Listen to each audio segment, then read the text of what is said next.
বাংলা ১৩২৮ সালের ৭ই পৌষ আবির্ভূতা হলেন শ্রী শ্রী মা অন্নপূর্ণা বালিজুড়ি গ্রামে বসন্ত চট্টোপাধ্যায়ের কুটিরে। মেয়েটিকে দেখে পাড়া পড়শি সকলেই খুব খুশি।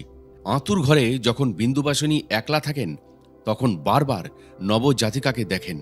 এক দিব্য আনন্দে তার মন ভরে ওঠে। কাশীধামে দেখা মা অন্নপূর্ণার দর্শনের কথা কেবল তার মনে আসে। মেয়েটিকে দৈব আশীর্বাদ রূপে বুকে জড়িয়ে ধরেন। মনে মনে ভাবেন যথাসময় মেয়েটির নাম রাখবেন অন্নপূর্ণা।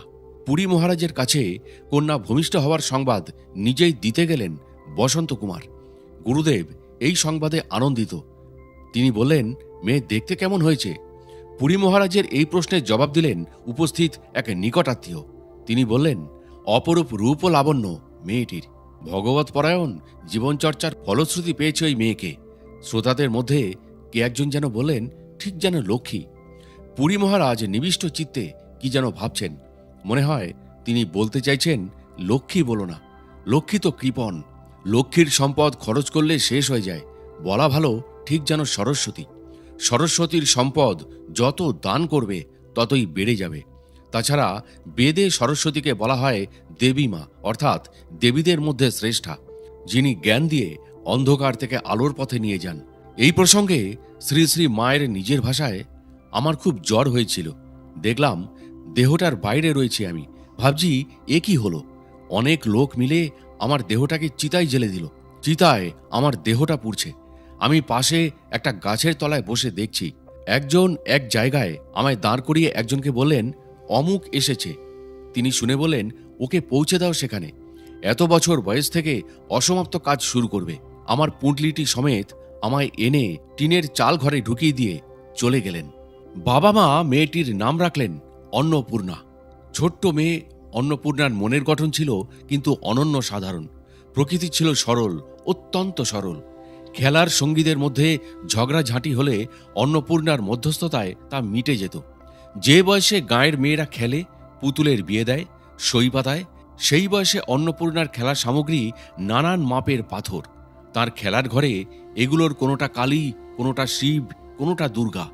বয়স্কদের অনুকরণে অন্নপূর্ণা এগুলো পুজো করতে ভালোবাসতেন। এই ধরনের খেলাধুলায় তিনি সত্যি আনন্দ পেতেন। খিদে তেষ্টা তিনি ভুলে যেতেন। পুঁথিগত বিদ্যা অন্নপূর্ণার একরকম কিছুই হয়নি। গ্রাম্য পাঠশালায় কিছুদিন গিয়েছিলেন, কিন্তু বিদ্যা অর্জন হয়নি। কারণ তখনকার দিনে এই অঞ্চলে মেয়েদের সামান্য লেখাপড়া জানাকেও লোকে সুনজরে দেখতেন না। কারণ তিনি পথ চান। কোথায় পথ? কে দেবে পথের সন্ধান?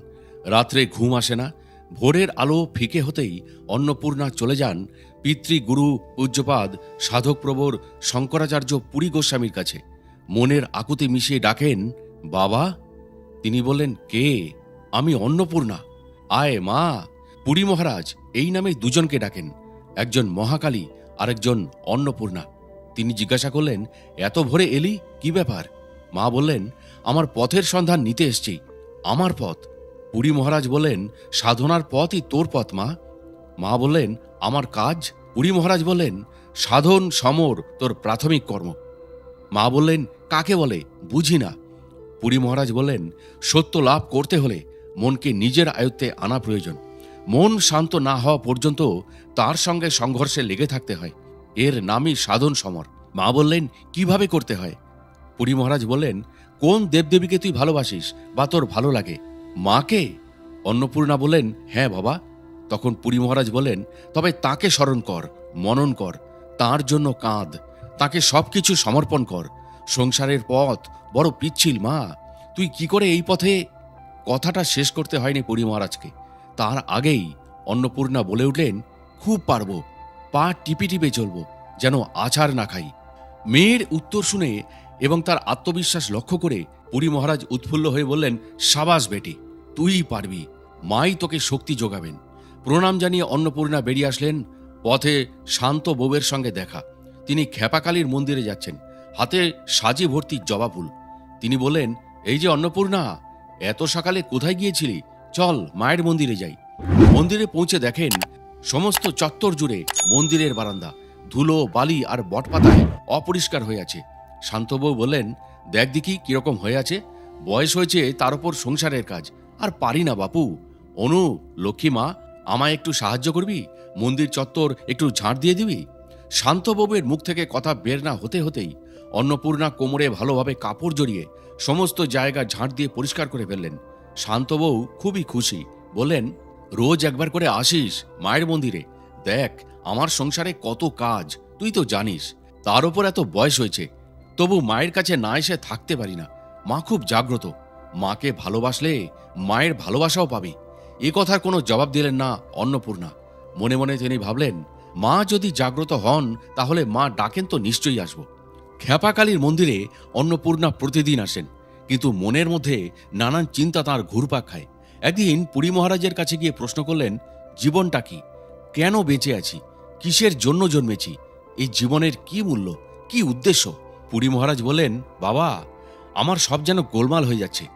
পুরী মহারাজ তাঁর দিব্য জ্ঞান দিয়ে জেনেছেন, এই মেয়ে তো সাধারণ মেয়ে নয়, কল্পনাতীত মহাশক্তিতে বলবতী এই মেয়ে। সুপ্ত শক্তিকে জাগাতে যা দেরি। তিনি শান্ত কণ্ঠে বললেন, মা, মহামায়ার আশীর্বাদে এ প্রশ্নের জবাব তোর মুখ থেকে শয়ে শয়ে লোক শুনবে। তুই মায়ের উপর সব সমর্পণ করে শুধু তাকে ডাক। অন্নপূর্ণা বললেন, কোথায় পাবো তাকে? পুরী মহারাজ বললেন, এই বালিজুড়িতেই পাবি। মহাসাধনার প্রাণকেন্দ্র এই গ্রাম। উপযুক্ত উত্তরাধিকার নেই। পঞ্চমুণ্ডী আসন সাধকের আরান্বিত, প্রতিষ্ঠিত, যা কেবল আন্তরিকতার সঙ্গে ডাকবার লোক নেই। আমি জানি তুই তাকে ডাকতে পারবি। তিনি তোকে সাহায্য করার জন্য উদ্গ্রীব। তুই নিজেকে তৈরি কর, তোর আধার আছে মা, কেবল ডাকার প্রতীক্ষায় তিনি রয়েছেন।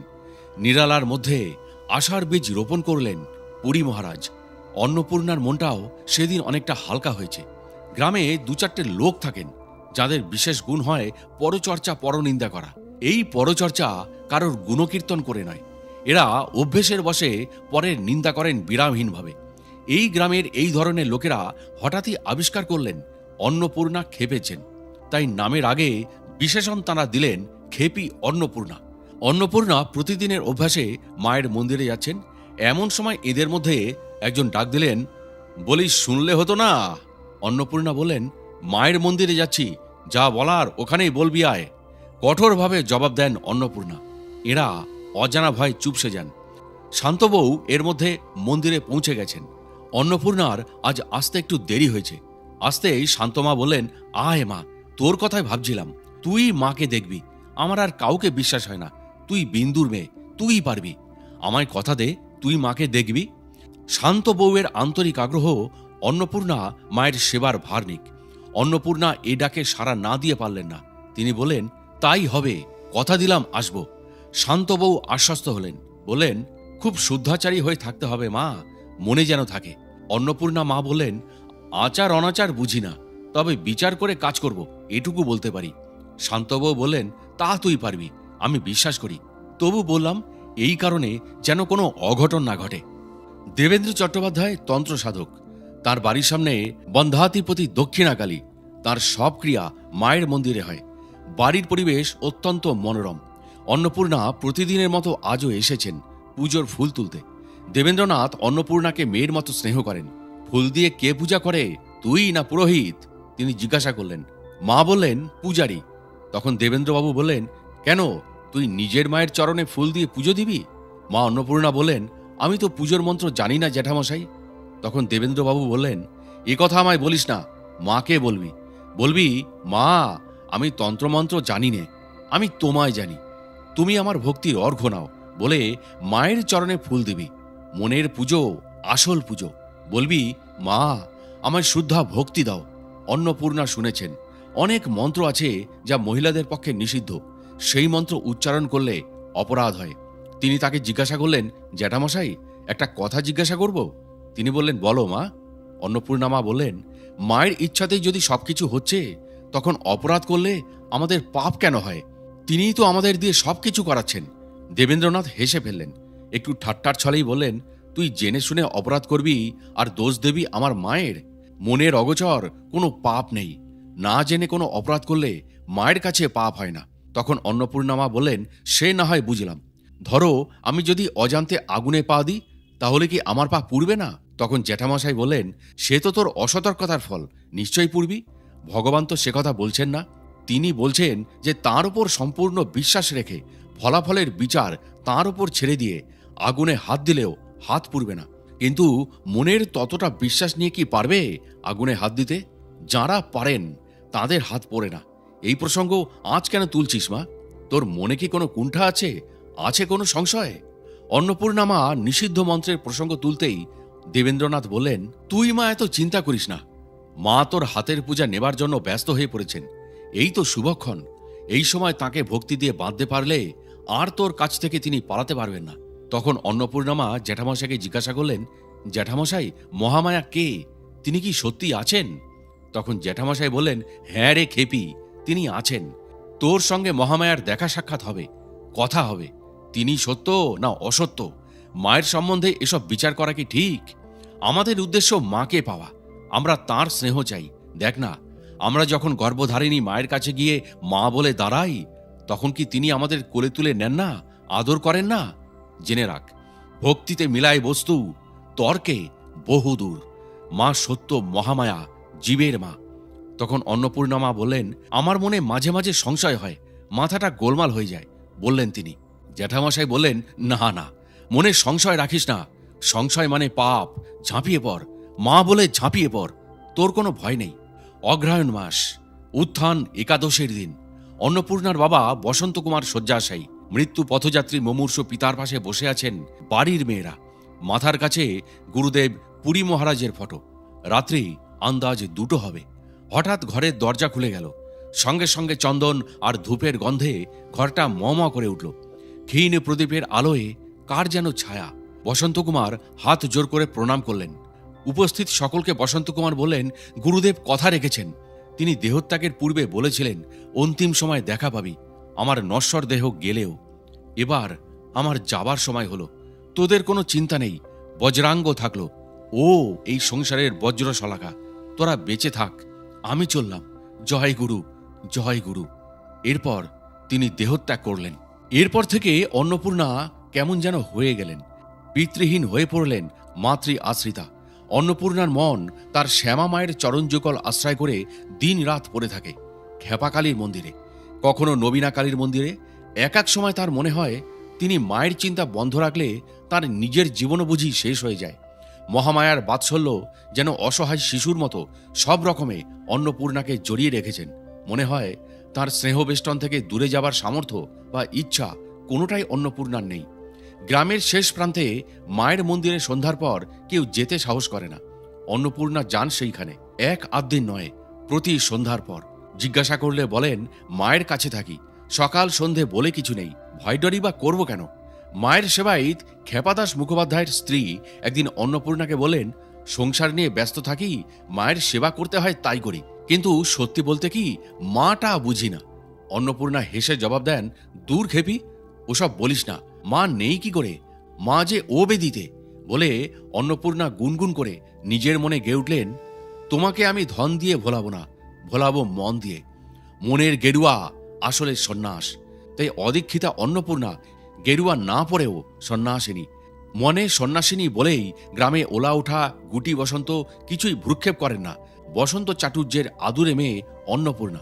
এসব রোগ হলে তিনি বাড়ি বাড়ি গিয়ে সেবা করেন। বাড়ির লোক, দাদা বৌদিরা আপত্তি করলেই বলেন, এদের সেবা করা মানেই তো ঈশ্বরের সেবা করা। আমি ঈশ্বরের সেবা করি।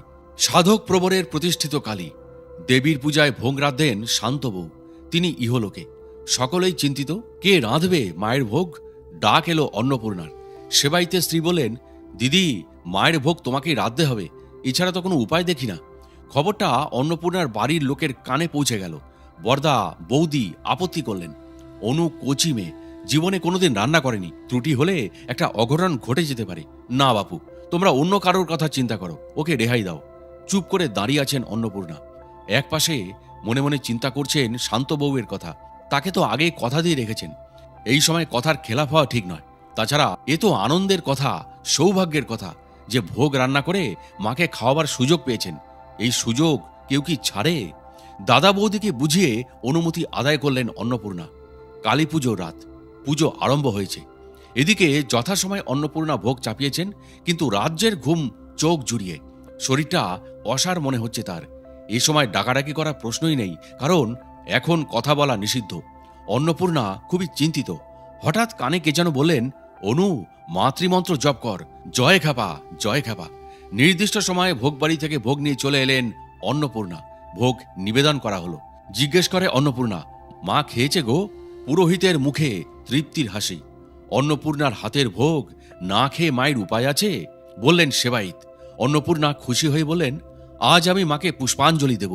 পুরোহিত অন্নপূর্ণার হাতে জবা ফুল বিল্লপত্র দিয়ে বললেন, বল সর্বাহ শ্যামা অসি করা মুন্ডমালা বিভূষিতা ইত্যাদি, এতে গন্ধে পুষ্পে কাল্যই নমঃ। অন্নপূর্ণা মুখে মন্ত্র বলছেন, কিন্তু মুখ তার ভাবাপ্লুত। চোখ দুটি জলে ভরে আছে, ঠোঁট দুটি তার কেঁপে কেঁপে উঠছে। মনে হচ্ছে মায়ের কাছে তিনি জানিয়েছেন কোনো প্রাণের আবেদন। কতক্ষণ এইভাবে ছিলেন তিনি নিজেও জানেন না। পুরোহিত বলেন, নাও এবার মাকে প্রণাম করো। সংবিত ফিরল অন্নপূর্ণার। মাকে প্রণাম জানিয়ে প্রসাদ গ্রহণ করলেন। অবসন্ন দেহ তখন তার। মন্দিরের এক পাশে শুয়ে ঘুমিয়ে পড়েছেন। স্বপ্নাদেশ হলো, তোর হাতের ভোগ নিয়েছি, তোকে যা করতে হবে তা আমি বলে দেব, তুই আমার ওপর সব ছেড়ে দে। এখন ওঠ, বাড়ি যা। ঘুম ভেঙে যায় অন্নপূর্ণার।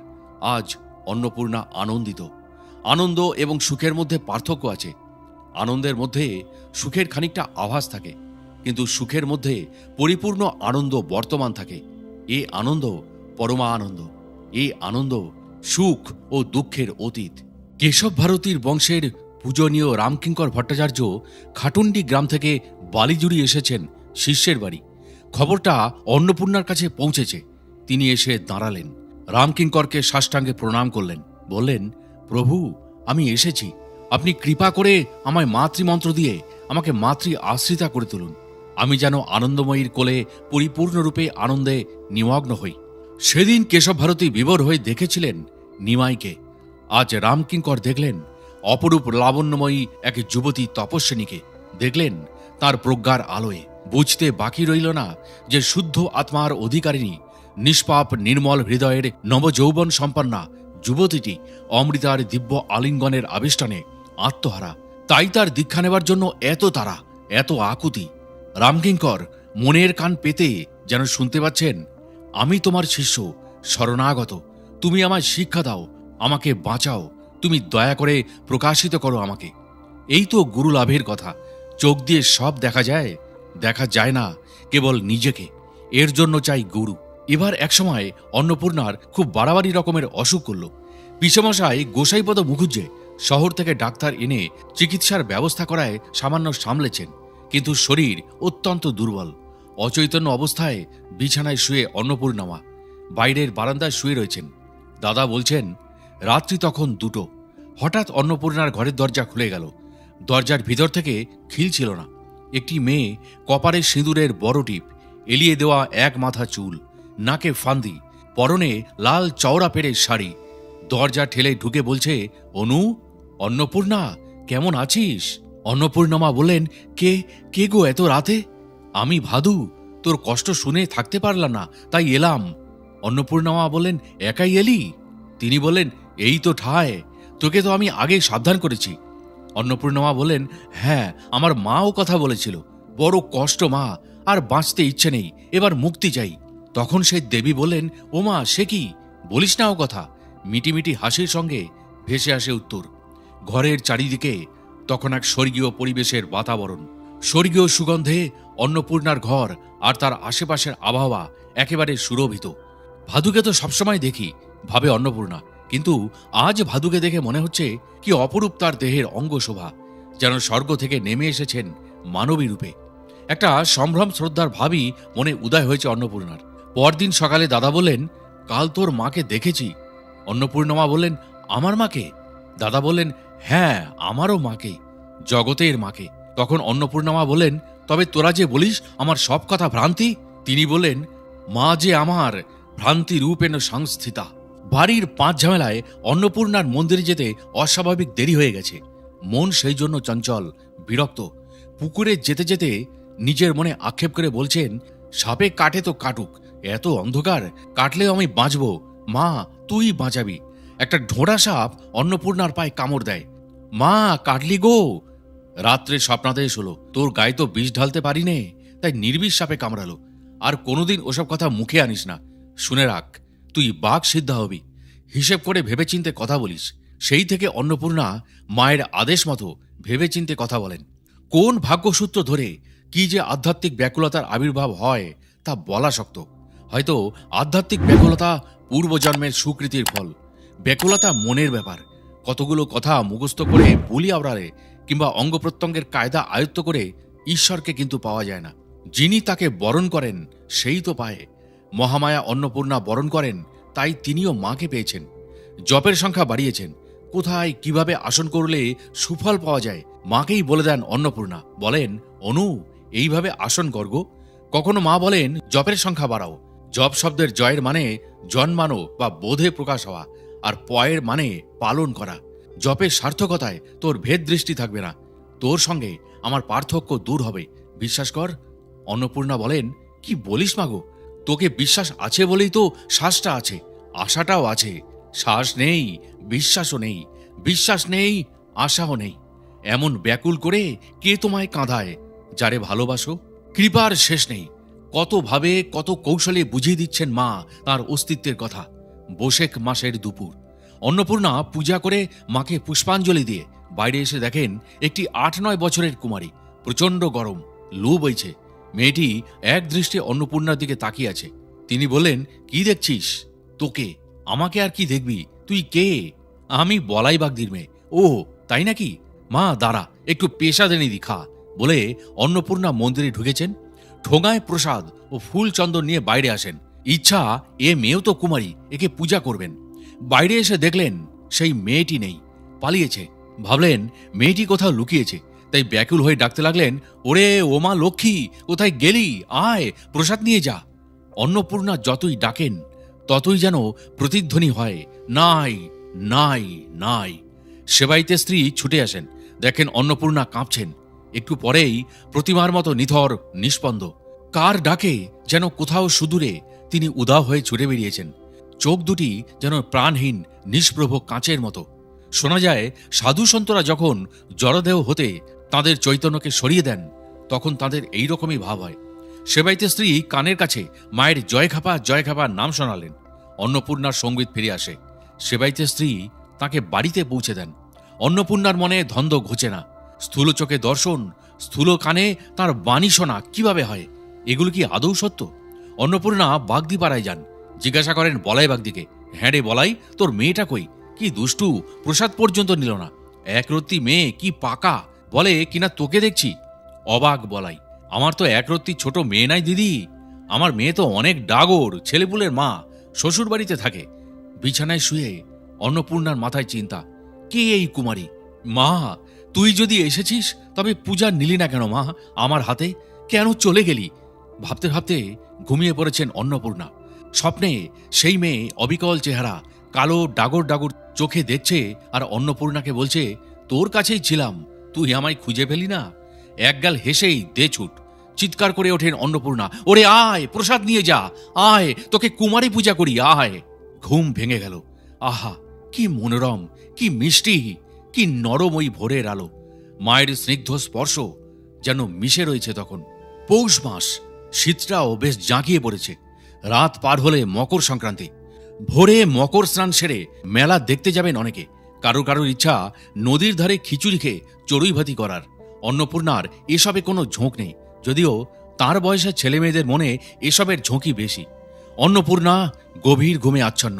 হঠাৎ স্বপ্ন দেখছেন, তার ভাষায়, স্বপ্ন দেখছি এক লাল চওড়াপার শাড়ি পরে, কপালে সিঁদুরের ইয়ার টিপ, ডকডক করছে, হাতের শাখা, এলো চুল এক মাথা। বলছেন, অনু, কাল মকর সংক্রান্তি, আমি ক্ষীর, খিচুড়ি আর বেগুন ভাজা খাবো, আমায় ভোগ দিস। শুধলাম, তুই কে গো? তিনি বললেন, আমি খেপা মা তোর। আমি বললাম, হ্যাঁ মা, তোর কেউ নেই, আমায় বলছিস এসব জোগাড় করে ভোগ দিতে? কোত্থেকে কি করব মা? যাই হোক, তোর ইচ্ছা পূর্ণ হোক, আমি পোয়াটাক চালে ডালে ঘেঁটে দেব। শুনে মা মুচকি হেসে মিলিয়ে গেল। ভোরে উঠে স্নান সেরে বাড়ি থেকে পোয়াটাক চাল এবং আনুপাতিক ডাল, একটা বেগুন ইত্যাদি নিয়ে মায়ের মন্দিরে যাচ্ছি। লোকে জিজ্ঞাসা করছে, কোথা গো এত সকাল? বলি, মায়ের মন্দিরে। কেন? মায়ের ক্ষীর খিচুড়ি ভোগ দেয়া হবে। বলতে বলতে খেপাদাসির বাড়ি পৌঁছেছি। বউকে বললাম, বউ, মায়ের ভোগের জোগাড় কর। বউ তো অবাক, বলে, হঠাৎ কিসের ভোগ? হঠাৎ কি গো? মায়ের ইচ্ছায় মায়ের ভোগ? তুই ডাক গোসাই ভট্টাচার্যকে, আজ ওর হাতে মায়ের ভোগ হবে। গোসাই ভেবে অস্থির, বলে, 1 পোয়া টাক চালে তুমি ঘেঁটে দাও মাকে, আমি এতে কি করব? বললাম, বড় উনুনে জল দাও, বড় ডেচকি কড়াই পরিষ্কার করো, আমি আসছি। বলে আমি দোকান থেকে মোটামুটি সব জোগাড় করে আনলাম, কিন্তু বেগুন কোথায় পাই? এত বেগুন জোগাড় হওয়া মুশকিল। একটু চিন্তায় পড়লাম। ভাবতে ভাবতে আসছি, দেখি মাথায় 1 ঝুড়ি বেগুন নিয়ে একটি লোক মন্দিরের দিকে আসছে। আমাকে দেখে লোকটি শুধলো, মাঠান, খেপা বাড়ি কোনটা গো? কোত্থেকে আসছো? এ বেগুন বিক্রি করবে বাবা? বললো, মাঠান, আমায় গুলিন পাঠিয়েছেন। গোলা অর্থাৎ মালিক, তাঁর স্ত্রীকে গুলিন বলে কত ভাষায়। তা হঠাৎ তোমার গুলিন এত বেগুন পাঠালেন কেন? লোকটি বলল, আগে মায়ের আদেশ, আজ মকর সংক্রান্তি, মায়ের মন্দিরে ভোগ হবে, অনেক লোক খাওয়ানো হবে, মায়ের ভোগের প্রসাদ। মায়ের ভোগ হলো। আবার বৃদ্ধ বনিতা মায়ের প্রসাদ পেয়ে খুব খুশি। মায়ের জোগাড় মা নিজেই করলেন, আমার কি সাধ্য আমি জোগাড় করি? এমনি মায়ের লীলা। দেখতে দেখতে সন্ধ্যা ঘনিয়ে এলো, কিন্তু এখনো অনুর দেখা নেই। বড় বৌদি অস্থির হয়ে পড়লেন, স্বামীকে বললেন, একবার খ্যাপা মায়ের মন্দিরে গিয়ে দেখে এসো তো, অনু আছে কিনা। তিনি বললেন, ও মন্দিরেই আছে, শুধু শুধু বিরক্ত করা হবে। বৌদি বললেন, তুমি শুধু খবরটা এনে দাও। বরদা অর্থাৎ বজরাঙ্গ চট্টোপাধ্যায় মন্দিরে উপস্থিত হয়ে দেখলেন একটি বিষধর সাপ অন্নপূর্ণার কোল ঘেঁষেছিল, তার পায়ের শব্দে আস্তে আস্তে পালিয়ে গেল। বরদার মনটা ছ্যাঁত করে উঠল, কি এক আশঙ্কায় তার মন উদ্বেলিত হয়ে উঠল। অন্নপূর্ণা দাদার দিকে মধুর হাসি হেসে তাকালেন, বললেন, মা বড় সাবধানী, আমায় বলল, নড়িস না অনু, জব চালিয়ে যা। অন্নপূর্ণা আরো কিছু বলতে যাচ্ছিলেন, হঠাৎ কিছু একটা ভেবে তিনি বাক সংযম করে ফেললেন। বরদার মন তখন বড়ই চঞ্চল, কিন্তু লক্ষ্য করলেন অনুর সেই ক্লান্ত পরিশ্রান্ত মুখে ফুটে উঠেছে সফলতার দৃঢ় আভাস, তার তপস্যার এক কঠোর ইঙ্গিত। অমাবস্যার ঘন অন্ধকারময় গভীর রাত্রি, আকাশ মেঘাচ্ছন্ন, মনে হয় খুব তাড়াতাড়ি বৃষ্টি নামবে। যখন সকলে গভীরভাবে নিদ্রায় মগ্ন, ঠিক সেই সময় অন্নপূর্ণা বাইরে এসে দাঁড়ালেন। অন্ধকারের মধ্যেই মাথা উঁচু করে একবার আকাশের দিকে তাকালেন, হয়তো প্রকৃতির ভাবটাকে বুঝে নিলেন। কিছুক্ষণ কি ভেবে তিনি দ্রুত বাড়ির বাইরে তার নির্দিষ্ট স্থানের দিকে চলতে লাগলেন। বিশেষ করে রাত্রিবেলায় এইরকম দুর্যোগপূর্ণ মুহূর্তে শক্তি সাধিকা ছাড়া সাধারণ মানুষের পক্ষে এসব জায়গায় আসা খুবই দুঃসাহসিক কাজ। শ্মশানের কাছে এসে পড়েছেন। কুঞ্চিত দৃষ্টিতে তিনি চারিদিকে তাকালেন। চারিদিক অন্ধকার, মাঝে মাঝে বিদ্যুতের চমক। তিনি কারোর অস্তিত্ব অনুভব করলেন, ভ্রুক্ষেপ করলেন না, জপে বসলেন, গভীর ধ্যানে নিমগ্না। এদিকে মেঘের গর্জনের সঙ্গে সঙ্গে ঘন ঘন বজ্রপাত ও অঝরঝরে বৃষ্টিতে বজরাঙ্গের ঘুম ভেঙে যায়। স্ত্রীর ঘুম ভাঙিয়ে অনুর খবরটা আনতে বললেন। অমাবস্যা রাত্রি, বোনটি শুয়ে আছে না বেরিয়ে গেছে। বৌদি অন্নপূর্ণা শোবার ঘরে এসে দেখলেন শিশু নিমাই ঘুমে কাতর অনুর বিছানায়, অনু নেই। খবরটা চিন্তিত করে তুলল বজ্রাঙ্গকে। তিনি কাল বিলম্ব না করে প্রাকৃতিক দুর্যোগ উপেক্ষা করে অন্নপূর্ণার খুঁজে বেরিয়ে বললেন। যথাস্থানে এসে দেখলেন গভীর ধ্যানে নিমগ্না অন্নপূর্ণা। তার পুজোর স্থানটি খটখটে শুকনো, বৃষ্টির নামগন্ধ নেই। তার 1.5-2 হাত দূরে কিন্তু প্রচণ্ড বৃষ্টি হচ্ছে। এই ঘটনার বিবরণ দিতে গিয়ে বজরাঙ্গ বলেছিলেন, আমি অনুকে বললাম, আমার ছাতায় আয়। যেই আমার ছাতায় এলো, অমনি সারা গা তার ভিজে গেল, শাড়ি সপসপে হয়ে গেল বৃষ্টির জলে। অন্নপূর্ণা বড় একটা কারোর সঙ্গে মেশেন না। নিমাই, চিতু আর মাধুরী এই 3 জন তার সাথী। এদের সকলেরই বয়স খুবই অল্প। এরা যখন পাঠশালায় যায়, অন্নপূর্ণা যেন সম্পূর্ণ একা, ভাবাবেশে বিভোর। মায়ের পুজো রীতিনীতি জানা নেই, সময় অসময় নেই। কোনোদিন ধ্যানে বসেন, বেলা বয়ে গেলেও ধ্যান ভাঙে না। আবার কোনোদিন কোনো কারণে মন্দিরে যেতে দেরি হয় তো মাকে দেখবার জন্য উথাল পাথাল করেন। ছুটতে গিয়ে আছাড় খান, কোথাও পড়লেন, গা হাত পা ছড়ে গেল, অর্থাৎ ক্ষতবিক্ষত হলেও ভ্রুক্ষেপ থাকে না। পথ চলতি গাঁয়ের লোক বলে, আহা, বসন্ত চাটুর্যের অমন সুন্দর বিটিটা খেপেই গেল শেষ পর্যন্ত। এক অমাবস্যায় অন্নপূর্ণা খুবই চিন্তিত। হাতে টাকা পয়সা নেই, কোত্থেকে পুজোর জোগাড় হবে। নিজের বাক্সটা একবার ভালো করে দেখলেন, যদি কিছু থাকে, না, নেই। একটি কানা করিও না। অমাবস্যার উপোস, পুজোর চিন্তা করতে করতে একটু তন্দ্রাচ্ছন্ন হয়েছেন। কে যেন বললেন, বাক্সটা আরেকবার ভালো করে দেখ, ওতে টাকা আছে। ধর্মরিয়ে উঠে পড়েন অন্নপূর্ণা। কৌতূহলবশত আবার বাক্সটা খুলে টাকাটা দেখতে পেলেন। টাকাটা হাতে নিয়ে অন্নপূর্ণা কাঁদেন আর বলেন, মা, এত করুণা যখন তোর, আমার হাতে টাকাটা দিলি না কেন? ও মা, আয়, তুই আমার অন্তরে, তবে ঘুচে যাবে সব অন্তরায়। নির্বিঘ্নে মায়ের পুজো শেষ হয়। আমি আর কাউকে চিনি না, আমি শুধু তোকে চিনি মা। গদগদ হয়ে বলেন, আমার মা আছে আর আমি আছি। নবীনা কালী মন্দিরে পুজোর ভোগ সাজিয়ে পূজায় বসেছেন অন্নপূর্ণা। অন্নপূর্ণা স্পষ্ট দেখতে পাচ্ছেন মায়ের রূপ। তিনি বলছেন, ও মা, ভয় করছে তোর এই রূপ দেখে। ও মা, চোখ দুটো অত বড় করে তাকাস না মা। পরক্ষণেই দেখলেন কি অপূর্ব মাকে দেখতে।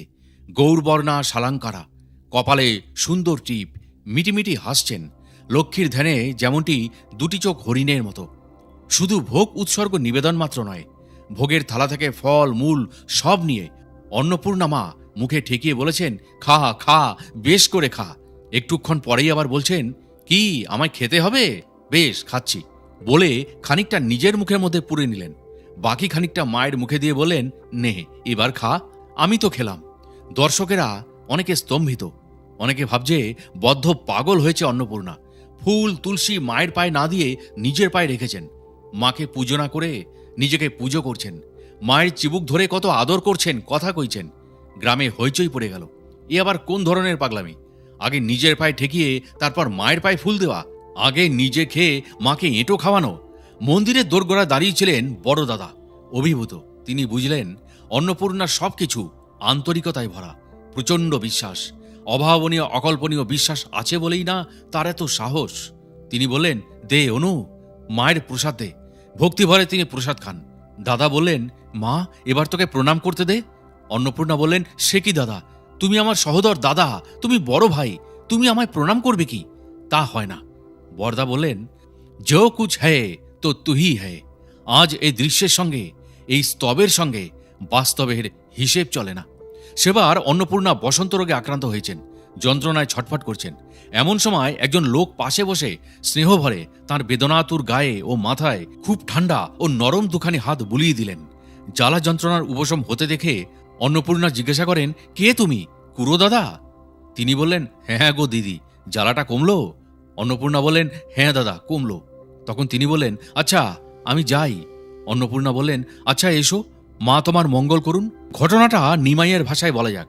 পিসিমা অর্থাৎ অন্নপূর্ণার মায়ের খেলা হয়েছে, শরীরের কোথাও বাদ নেই, যন্ত্রণায় ছটফট করছেন। মাঝে মাঝে বলছেন, এত কষ্ট আর সহ্য হয় না।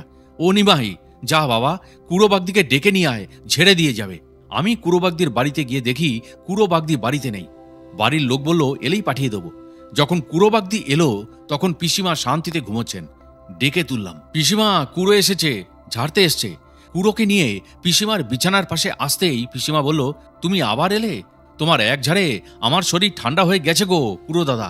কুড়ো দাদা বললেন, বলি আমি তো আসিনি দিদি, আমি তো ঘরেই ছিলুম না। আমি এলাম, তোমার বৌদি বললেন দিদির খুব কষ্ট হচ্ছে, তুমি একে সেখানে যাও, তাই এলাম। সত্যি বলছি, এই আমি আসছি। ওটা তোমার ভুল। পিসিমা বললেন, আমি ঠিক বলছি, আমি অজ্ঞান হইনি যে কুড়ো দাদাকে চিনতে পারবো না। কথা না বাড়িয়ে কুড়োবাগদি চলে গেল। দেবী কালী কি অন্নপূর্ণার সন্তাপ হরণ করতে এসেছিলেন? কুড়োবাগদির কথায় তাই তো অভ্রান্ত বলে মনে হয়। এছাড়া অন্নপূর্ণার জীবনে এই রকম অলৌকিক ঘটনা পূর্বে যে ঘটেনি তা কিন্তু নয়। অন্নপূর্ণা মন্দিরে গেছেন, হঠাৎ মা বললেন, গোপালকে দীক্ষা দাও। তিনি বললেন, গোপাল কে গো মা? তাকিয়ে দেখলেন অন্নপূর্ণার পিস্তুত ভাই ননীগোপাল মন্দিরে আসছেন।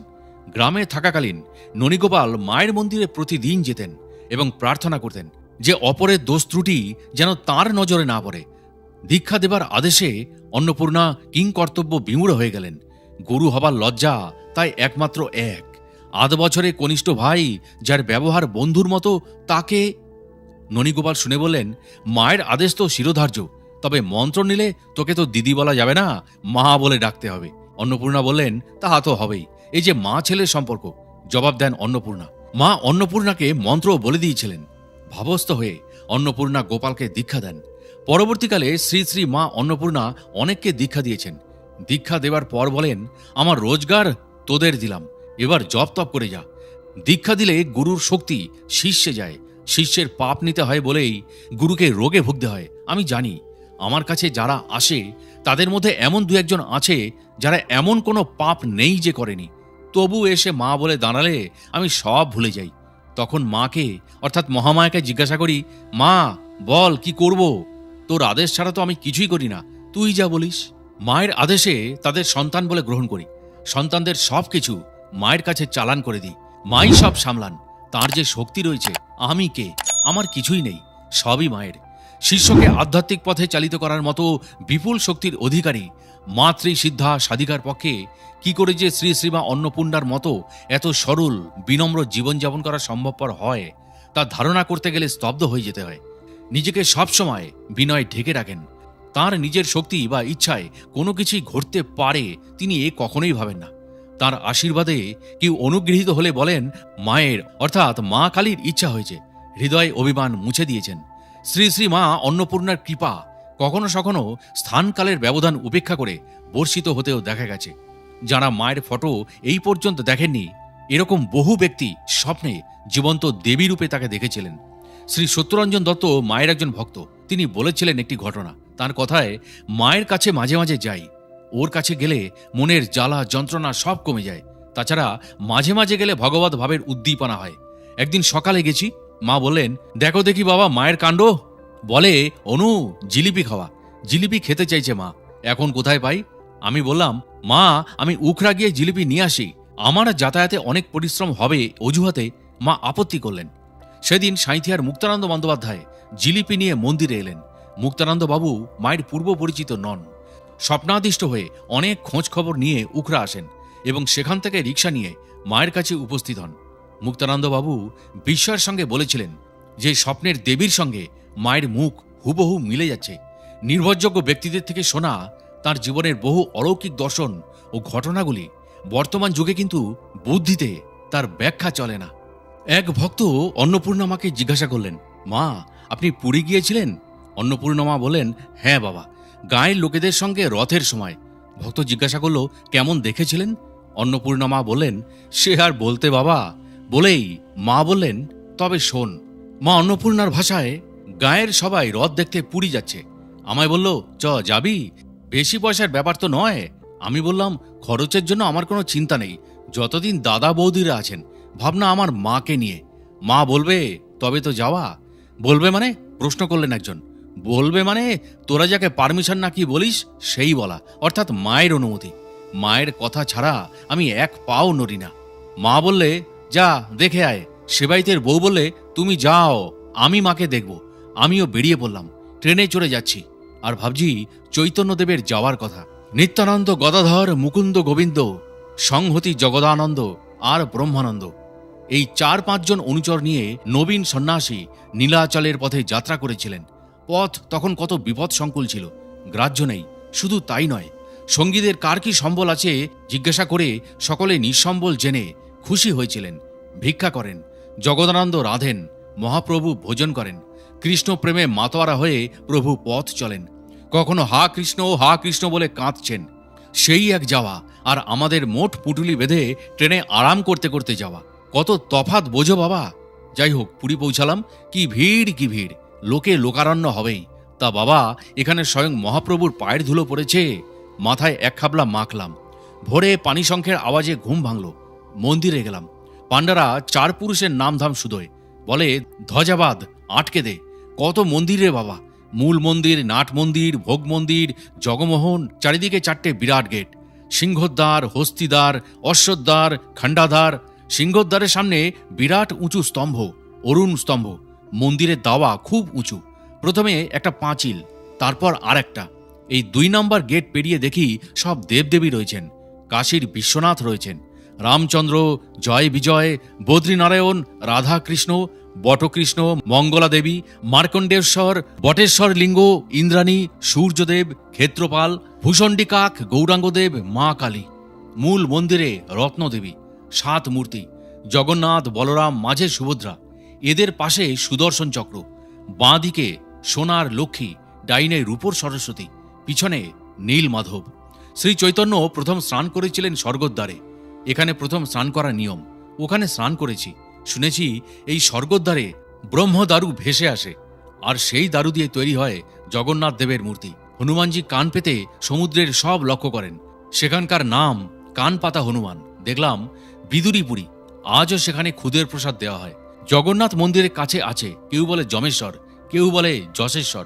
বলে এখানে পুজো দিলে কোটি লিঙ্গ পূজার ফল মেলে। জানি না বাবা এসব, মা জানে। পুজো দিতে হয় দিলাম। তবে বাবা, ওই জায়গায় গিয়ে আমার মনে পড়ল মহাপ্রভুর কথা। এখানে টোটায় অর্থাৎ বাগানে একজন দেবদাসী গীত গোবিন্দের নাম গান গাইছিল। মহাপ্রভু শুনে মোহিত হয়ে পড়েন। প্রেমের আবেশে তিনি গানের দিকে এমন ছুটেছেন যে কাঁটা মনসার বেড়ায় পা ছিঁড়ে গেছে, ভ্রুক্ষেপ নেই, বাহ্যজ্ঞান হারিয়েছেন। একেই বলে দিব্যন মাদ অবস্থা। জগন্নাথ দেবকে দর্শন করলাম, অসংখ্য লোক, সবাই দর্শন করছে। এমন মধুর দেখছি আর ভাবছি, ঠাকুর তোমার সবই মধুর। তা না হলে সেই উড়িয়া মেয়েটি চৈতন্যদেবের কাঁধে পা দিয়ে গরুস্তম্ভে চড়ে তোমাকে দেখতে গিয়ে কোথায় পা রেখেছে ভুলে যায়। রথের দিন জগন্নাথ, বলরাম, সুভদ্রা মাসির বাড়ি যাবেন রথে চড়ে। মাসির বাড়ি মানে গুন্ডিচা বাড়ি। রথ তৈরি, সাজগোজ করে ঠাকুরদের বসানো হয়েছে। রথের দড়ি স্বয়ং চৈতন্যদেব টেনেছিলেন। রথযাত্রার সময় ভক্তদের নিয়ে কীর্তন করতে করতে একসময় মহাপ্রভু রাধা প্রেমে মাতোয়ারা হয়ে কখনো হাসতেন, কখনো কাঁদতেন। কাঁদতে কাঁদতে বলতেন, হে নাথ, তুমি এসো, ব্রজে যাব। হে প্রভু, আমি বৃন্দাবন যাব, যেখানে তোমার বাঁশি শুনব। আহা, কি ভক্তি, তুলনা নেই। আমি রথের দড়ি টানতে পারি, কিন্তু মা তুই কই? তুই আয়, তুই চাপ গো রথে, আমি টানি। বলছি আর কাঁদছি, হঠাৎ দেখি মা রথে বসে। আহা, কি দয়া মা তোর! আনন্দে রথ টানলাম। কি পরিতৃপ্তি সে তোদের কি করে বোঝাই বাবা। আমি তো মুখ্য মানুষ, আমার তো জ্ঞান নেই, ভাষাও নেই। অনেকক্ষণ চুপ করে থাকলেন অন্নপূর্ণা মা সেদিনের বর্ণনা দিয়ে। পরে বললেন, আর একটা ঘটনার কথা বলি তোদের। সমুদ্রে স্নান করতে গিয়ে খেয়াল হলো চুলগুলো কেটে মাথাটা ন্যাড়া করে বাড়ি যাই। মাসিমা শুনে আপত্তি তুললেন। আমি কিন্তু টলছি না, ব্যবস্থা করছি। মাসিমাকে বললাম, হয় ন্যাড়া হব, না হয় হে সমুদ্র তুমি আমায় তোমার কোলে স্থান দাও, আমি সাগরে ডুববো। মাসিমা বললেন, আমি তা হতে দেব না। হঠাৎ পিছন থেকে একটা মেয়ে বলে ওঠে, ওমা, কেন এমন সর্বনাশা ভুল করছিস? অবুঝোস না, তুই কার চুল কাটতে যাচ্ছিস? ওই চুলে তোর অধিকার নেই। হঠাৎ সম্বিত হলো, তাই তো মায়ের অনুমতি নেওয়া হয়নি। রাত্রে স্বপ্ন দেখি মায়ের মাথায় জটা। মা বলছে, এই দেখ, এ আমার, তুই কেবল বোঝা সইবি, জটাভার তোর। আর কোনোদিন চুল কেটে ফেলার কথা মনে আনিস না। অন্নপূর্ণা মা গুনগুন করে বললেন, আমায় নিয়ে বেড়ায়, হাত ধরে যেখানে যাই সে যায় পাছে, বলতে হয় না জোর করে। গ্রামের আত্মীয় স্বজনদের সঙ্গে মা অন্নপূর্ণা এসেছেন মায়ের অনুমতি নিয়ে গঙ্গাসাগর মেলায়। কলকাতা থেকে বাসে নামখানা, সেখান থেকে নৌকা লঞ্চে চেমাগুড়ি। জলের ঢেউয়ে অন্নপূর্ণার মনে আনন্দের ঢেউ দুলে দুলে উঠছে বুকের তলায়, যেন হৃৎপিণ্ডের স্পন্দনে বেজে চলেছে সেই সর্বকালের শাশ্বতবাণী। অন্নপূর্ণা আনন্দে নৃত্য করেন, কখনো গান ধরেন। সঙ্গীরা বোঝেন না, ভাবেন এই মেয়ে নির্ঘাত খেপেছে, তীরে তরি ভিড়েছে। বিরাট মেলার চেহারা নিয়েছে সাগর মেলা। এই বেটি, এই বেটি ডাক শুনে সকলে তাকায়। অন্নপূর্ণাও তাকান, দেখেন তাকেই ডাকছেন। জটাজুটো মণ্ডিত শির, সহস্র গম্ফু শোভিত বদন, গৈরিক বসন পরিহিত একজন সাধু বাবা। সাধু বললেন, এই বেটি, এদিকে আয়। এই ডাকে সাড়া না দিয়ে অন্নপূর্ণার উপায় নেই, তবু বলেন, তুমি এসো না বাবা এখানে। সাধু মহারাজ উত্তর দিলেন, বললেন, খঞ্জ বলে হাঁটতে অসুবিধা হয়, তুই আয় মা। সঙ্গীরা হাঁ হাঁ করে ওঠেন, ও খ্যাপা মেয়ে, যাস নে, এসব তীর্থে অমন কত শত ভেগধারী সাধু থাকে, যাস না ওর কাছে। কারোর কথা শোনেন না অন্নপূর্ণা। সাধুর কাছে পৌঁছে বলেন, বলুন কি বলতে চান। সাধু বললেন, মা, তোর দাদার কাছে চেয়ে নিতে বলেছিলাম, তোর দাদা দেয়নি, বলেছিলেন ওটা বাদ দিয়ে যা চাস তাই দেব। ওটা নয়, সেই রুদ্রাক্ষের মালা এনেছি, এই নে, 108 রুদ্রাক্ষের মালা, এতেই তোর কাজ হবে। অন্নপূর্ণা নির্বাক, বিস্মিত, তার দুচোখ বেয়ে জল। ভাবের ঘোর কাটতে আর দেখতে পান না সেই সাধু মহারাজকে। শুধু তার মনে হতে লাগলো কোন অদৃশ্য কণ্ঠে কেবলই উচ্চারিত হচ্ছে একটি কথা, ওতেই তোর কাজ হবে, ওতেই তোর কাজ হবে। একজন তান্ত্রিক সাধু এসেছেন। তিনি মাঝে মাঝে প্রাণপণ শক্তিতে হুঙ্কার ছাড়েন, কখনো কোনো স্তোত্রের বিশেষ অংশ আবৃত্তি করেন। গলার আওয়াজ খুব, আওয়াজ শুনলে ভয় হৃদকম্প শুরু হয়। এই চিৎকারের উদ্দেশ্য প্রতিপক্ষকে ভয় পাইয়ে দেওয়া। অন্নপূর্ণাকে বললেন, তান্ত্রিক মতে তোমার সাধনা হচ্ছে না। এই সাধনার পথ ও পদ্ধতির লম্বা চওড়া ফিরিস্তি দিলেন। স্বভাব লাজুক অন্নপূর্ণা শান্ত ধীর গলায় বলেন, দেখুন, আমি তন্ত্রও জানি না, মন্ত্রও জানি না, সাধনও জানা নেই, পূজনও জানা নেই, আমার শিক্ষা দীক্ষাও নেই। আমি মন্ত্র বলতে জানি গুরুমন্ত্র, পুজো বলতে বুঝি এক মনে ডাকা। আমার পুজোয় জাঁকও নেই, জৌলুসও নেই, ফুলও নেই, নেই বেলপাতা, তাও না থাকলে শুধু জল, জলই তো সব। ব্রহ্মস্তম্ভ পর্যন্ত সকলে তো জলই চান। আর ভোগ, যিনি বিশ্ব জননী, বিশ্বের খাদ্য যিনি যোগান দেন, তার আবার ভোগ। তবু দিই, কখনো মুরকি, কখনো বাতাসা। আমার বলতে কিছুই নেই, আছে ভক্তি, সেও মায়ের কৃপায়। মা কৃপা না করলে ভক্তি আসতো কোথা থেকে?